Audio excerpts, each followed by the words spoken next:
자, 마지막 기사 사례 제시문이야. 솔직히 말해서 이거 혼자 하고 와도 돼. 문학 혼자 하고 왔던 것처럼 이것도 혼자 어느 정도 정리하고 오는 거야. 자, 기사 사례. 이건 수학, 과학이나 혹은 뭐 실험이랑은 좀 다르지? 일단 난이도가 되게 낮아.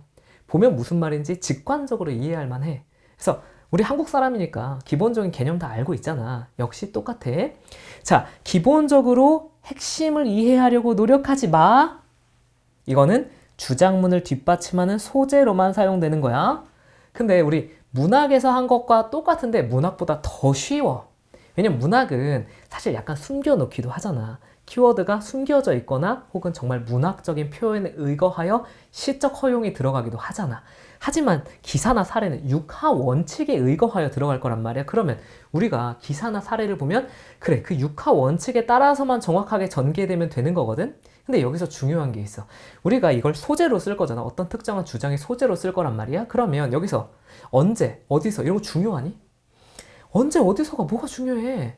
한 20년 전에 했던, 100년 전에 했던, 한국인이 했던, 미국인이 했던 그게 뭐가 중요해? 그런 건 중요하지 않다고. 어떻게, 무엇을, 이런 게 중요하지 않겠어? 그래서 어떻게, 무엇을, 왜, 이런 것들이 중요할 수밖에 없다고? 아, 여기에 좀 더 초점을 맞춰주면 더 좋겠다. 이런 정도의 차이만 있을 뿐이야. 그러니까 누가 언제 같은 거 조금 지워가고 무엇을 어떻게, 왜 조금 더 주목한다. 이렇게만 생각해주면 돼. 그럼 봐봐. 보통의 경우에 인명으로 시작해. 사람으로. 지명, 시간 이런 식으로 시작한단 말이야. 1958년 미국 혹은 1954년 뭐 헬렌 켈러는 뭐 이런 식으로 시작하는 개념이야. 그래서 이런 게 이제 기사나 사례가 될 거란 말이야. 그럼 이제 생각해보자. 핵심적인 키워드는 또다시 주장문이나 설명문에 있어. 논설문이나 설명문에 키워드가 있지. 거기에 대한 내용만 집중해줘. 그 내용만 집중해줘. 나머지는 읽을 필요가 없어. 주장문이 이미 설명한 내용에 집중하면 나머지는 분석하는데 어려움이 없지. 또한 사실 글자 수를 늘리는 용도로 많이 사용되거든. 이게 특히 길게 써야 되는 학교들이 있어. 그래서 제시문은 짧은데 길게 써야 되는 대표적인 연대 서강대. 연대 문제 봐봐. A4 용지 한 페이지 끝이야. 근데 2000자를 써달래. 그러니까 길게 써야 되는 경우에 사례 제시문이 역할을 해줘. 물론 누가 언제를 요약하라는 게 아니야. 무엇을 어떻게, 왜에 초점을 맞춰서 무엇이 어떻게 왜 전개되었다. 이게 뭐다. 이렇게 연결해주는 과정인 거지. 예를 들면 주장 제시문에 이런 것이 있었다고 가정해 볼게. 자, 우리가 나중에 소재 정리할 때 또 중요한 소재로 자주 언급하는 확증 편향이야. 이게 뭐냐면 기본적으로 사람은 자기가 원하는 것만 보고 원하는 것만 익숙해지기 마련이거든. 그리고 나랑 마음에 안 들면 안 읽고 싶어. 안 보고 싶단 말이야. 심지어 상호 확증 편향이 있어. 나 혼자 확증 편향하는 게 아니라 서로 확증 편향을 하게 되는 경우가 있거든. 이게 뭐냐면 친할 때야.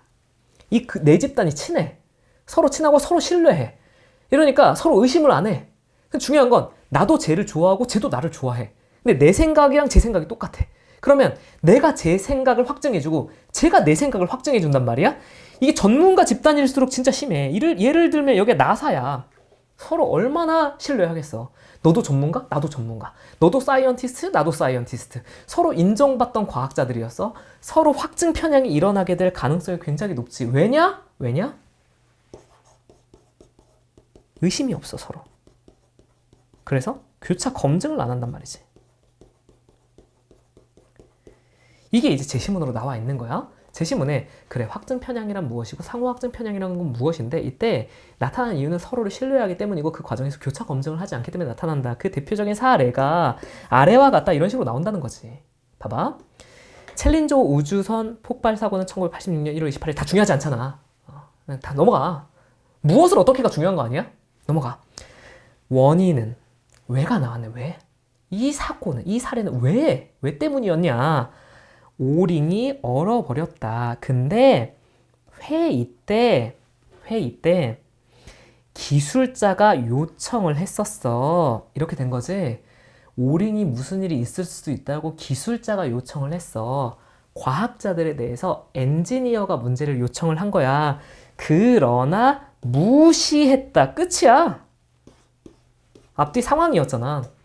앞뒤는 그 로켓가 터졌다지. 우주선이 터졌다지. 왜 무엇을 어떻게가 아니었단 말이야.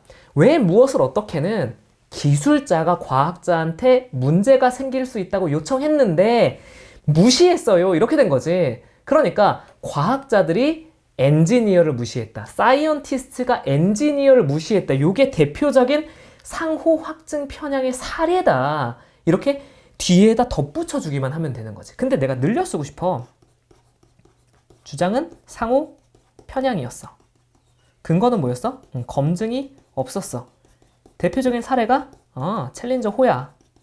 이때 기술자는 문제를 제기했어.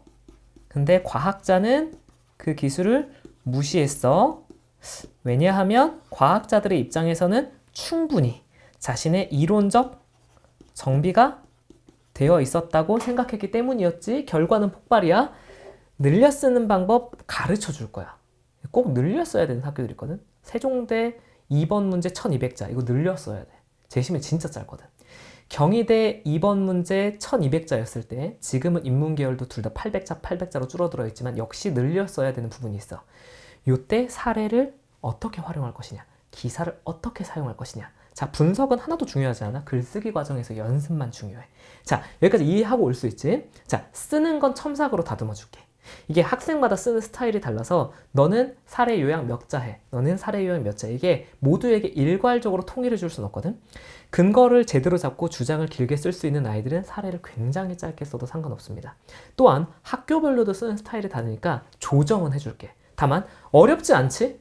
사례 분석하는 거 누구나 할 수 있지? 분석까지는 누구나 해오는 거야. 앞에 있는 상황, 시간, 날짜 뭐 이런 거 다 지워놓고 정말 중요한 핵심 키워드 남기는 분석까지는 해와. 쓰는 건 이제 학원에서 첨삭을 통해서 재조정해보자. 우리가 이렇게 8회까지 왔어. 사실 솔직히 제시문의 유형 정리는 이걸로 끝이야. 이 이상의 제시문이 대입 논술에 나올 수가 없지. 그러면 이제 너희들도 다 익숙해진 거잖아. 제1회 설명문으로부터 시작해서 제8회 사례 정리에 이르기까지 너희들이 어떤 제시문이 있는지는 다 알았어. 다만 제시문의 종류와 제시문의 소재를 모두 다 알았다고 가정하더라도 이걸 다시 분석 및 글에 녹여내는 건 다른 문제거든. 그리고 한 명 한 명마다 봐줘야 할 부분이 다른 문제란 말이야. 그 문제를 이제 연습해 왔다는 전제 하에 수업과 첨삭을 통해서 마무리해 줄게.